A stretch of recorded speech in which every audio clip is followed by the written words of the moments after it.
So what's up guys? Titingnan natin kung ilang subscriber na tayo. 4 par. Subscribe. Sana maging 5 yan.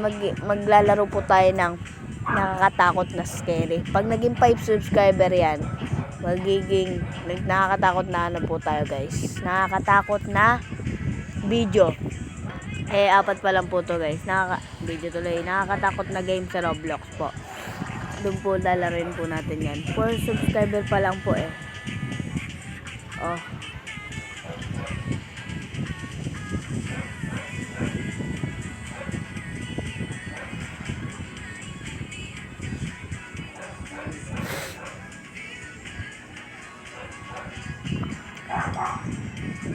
So guys, ayan na guys pag naging 4 yan, pag naging 5 yan, hintayin natin kinabukas. Pag naging 5 yan, magdidiwang po tayo. Kasi gusto ko po maging 5 subscriber at saka 10. Okay po bukas. Bye bye. Subscribe na kayo guys para umabot na. Bye.